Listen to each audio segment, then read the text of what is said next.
So Angus, this is an incredible project. Can you just tell us a little bit about why does macroeconomics need rethinking?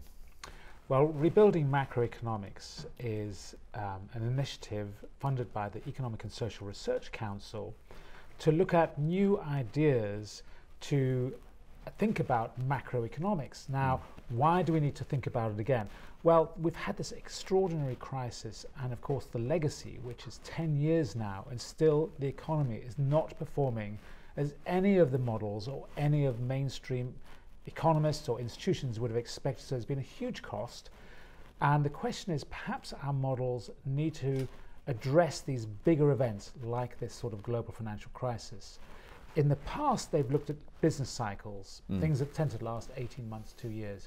This is a much longer term event, a much deeper event. In a sense, this is something more akin to what we had in the 1930s. You wrote a very good blog post for our blog, which really made an interesting point for me, which is that current models don't really predict what's happening. And if you haven't got macroeconomic models that can predict, actually they're not much use. Well, one of the interesting points is that macroeconomics in the late 70s and early 80s started really concentrating on business cycles, on these fairly regular movements that we can explain quite well. But that's not the same thing as looking at these times when you have these tectonic shifts, where you have these 10-year events. Economists stopped looking at those. So in a sense, the reason why we weren't very well prepared is because that wasn't the question we were trying to answer, which might seem extraordinary to the public. But because of the cost of these things, we argue that is the events you should be looking at. So it's a 4-year program. Yes. What does success look like at the end of 4 years for you? So we're looking for new, creative and disruptive research. We're looking for new ideas. For us, a lot of the economics and politics, it comes down to ideas, and we shouldn't be afraid to ask for new ideas.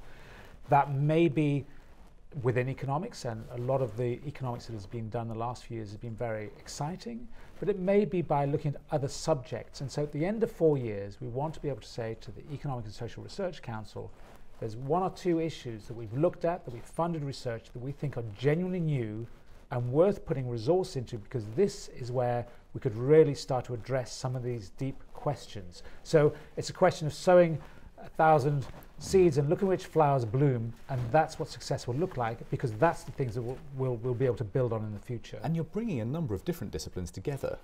We are. Which is a different approach. Absolutely. We've brought in anthropologists, psychologists, sociologists, complexity theorists, physicists, and so on.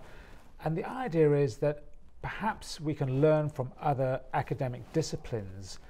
Psychologists, is it right the way that we think economic man thinks?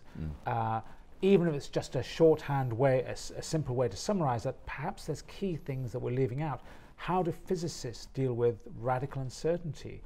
That is uncertainty that can't be put into a distribution. Sociologists, how do people influence each other in groups? So we're including other subjects and policymakers specifically because we want to be open to looking at other disciplines and other ideas in order to try and uncrack some of these very difficult problems to find out what is the best way to lead this subject forward. And are there already particularly exciting lines of inquiry that you can already see? Well, there are some very big questions. The first one's obviously globalization. There's a lot of issues going on in the world. You know, the sort of textbook answer is there's going to be winners and losers, and winners need to compensate the losers, which is all fairly reasonable. But how?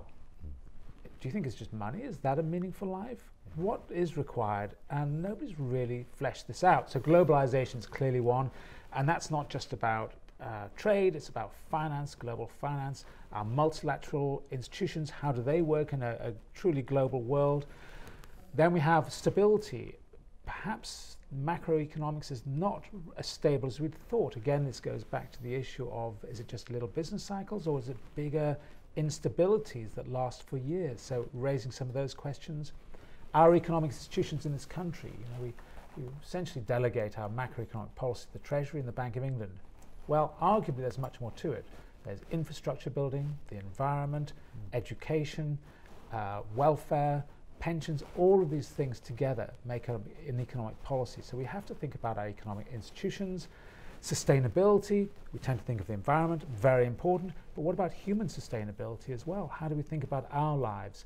So you can see from just those questions to start with how it necessarily brings in lots of subjects. It's very interesting because I think there is a sense amongst policymakers at the moment, certainly here in Parliament, that what we're lacking is a new model. I mean, we've had these reboots in the post-war period. We had them after the stagflation of the 70s.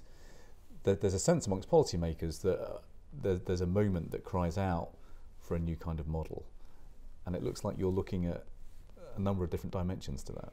We're trying to be as open as possible about this. And the one motivating question that we ask is everything we're going to fund has to address a real world, out there in the world that we live in, macroeconomic policy issue. If it doesn't address that, then you can go elsewhere for your funding. It has to be about real people's lives and the real world. So it is trying to very much help policymakers, but without prejudicing which direction it should go in. Because quite honestly, we don't know. That's why we're offering up these facilities, and we're willing to support this research, because we want to be an open and broad church to find out what are the most creative but also academically rigorous and coherent research ideas. And so we're really in the market for new ideas which we can support, which can be interdisciplinary, which can bring in new methods, but which ultimately must be about real-world macroeconomics. Now, our challenge in our group is about how we create a more inclusive economy. That's the quest we're embarked on. Do you think there will be research that comes from your project that will help policymakers get policy right for a more inclusive economy?